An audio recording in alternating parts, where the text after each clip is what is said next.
When Gary Neville stopped Ronaldo.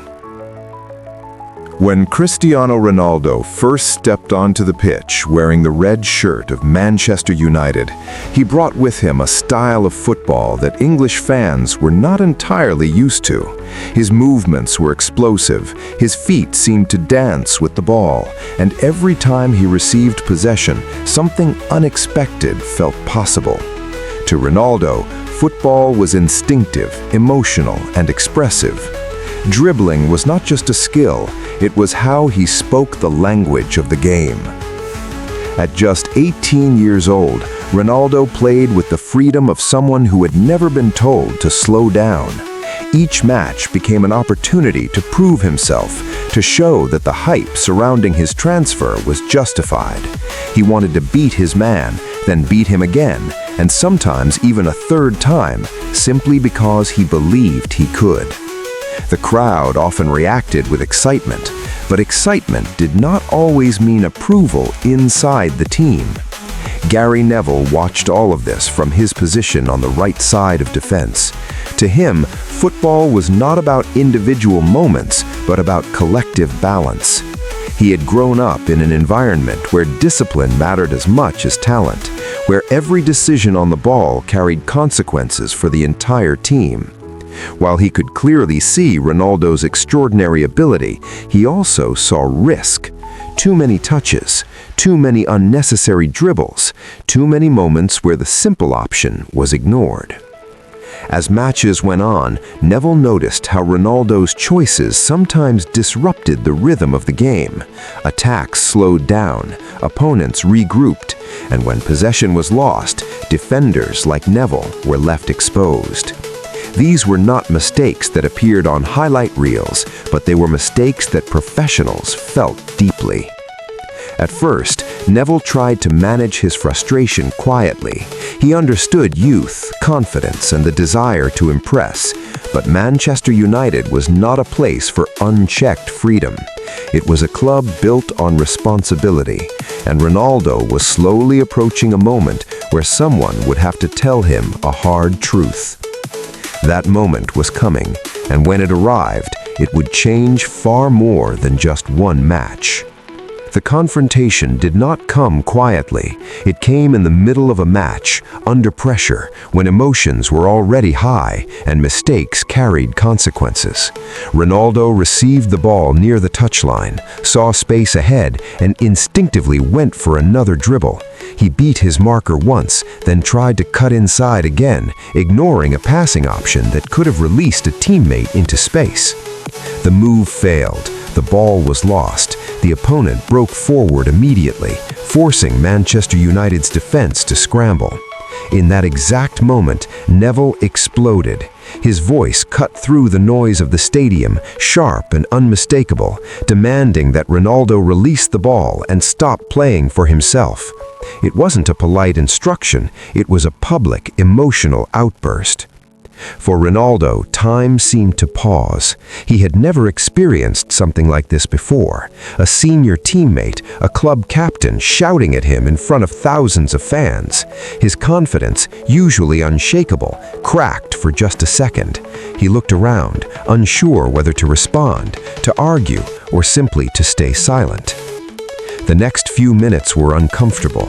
Ronaldo played more cautiously, almost hesitantly, as if weighing every decision twice. The freedom he relied on suddenly felt restricted. Inside his mind, frustration mixed with confusion. He didn't believe he was wrong. He believed he was expressing himself. Yet Neville's anger suggested something deeper than a single mistake. As the match continued, Ronaldo began to sense the difference between how fans saw him and how teammates judged him. Applause from the stands no longer felt reassuring. What mattered now was trust inside the team. He realized that at Manchester United, being exciting was not enough. Every action had to serve a purpose. When the final whistle blew, the tension did not disappear. It followed them into the tunnel, into the dressing room, and into Ronaldo's thoughts. The scolding stayed with him, not as humiliation, but as a question he could not ignore. Why had Neville reacted so strongly, and what did he see that Ronaldo still didn't?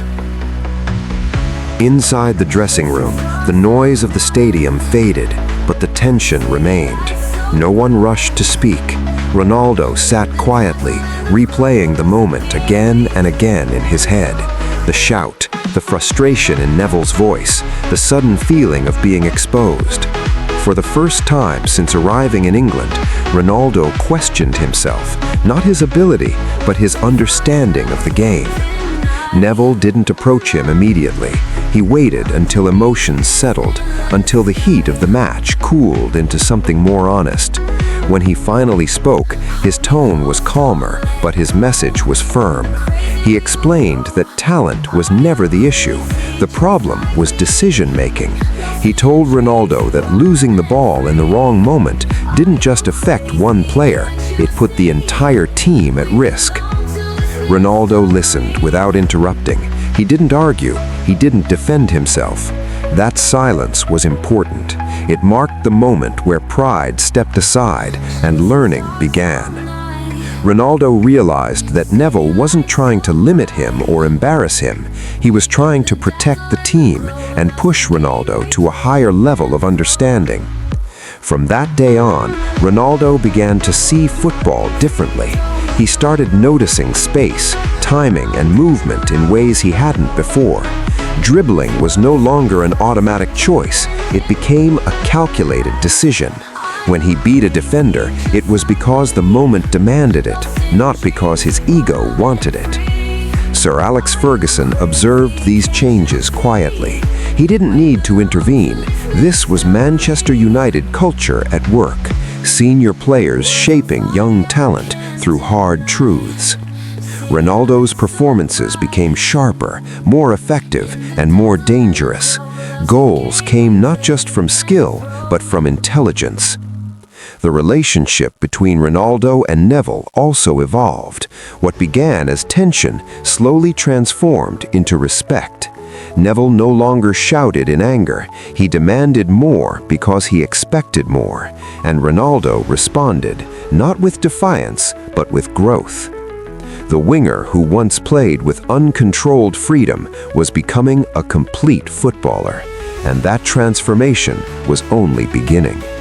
Years later, when Cristiano Ronaldo looked back on his early days at Manchester United, that moment with Gary Neville no longer felt like criticism. It felt like a turning point, a necessary collision between raw talent and elite standards. Without it, his journey might have been very different. Ronaldo understood that Neville hadn't raised his voice to control him, but to challenge him. At Manchester United, mistakes were not hidden behind flair. They were exposed, discussed, and corrected. And for a young player who believed football was about expression, this was the lesson that transformed expression into efficiency. As the seasons passed, Ronaldo's evolution became impossible to ignore. He still dribbled, still entertained, still excited crowds, but now his actions had purpose. His touches were sharper, his decisions faster, his impact undeniable. The same defenders who once waited for his mistakes now feared his timing. Gary Neville watched that growth from behind, knowing that the uncomfortable moment they shared had helped shape it.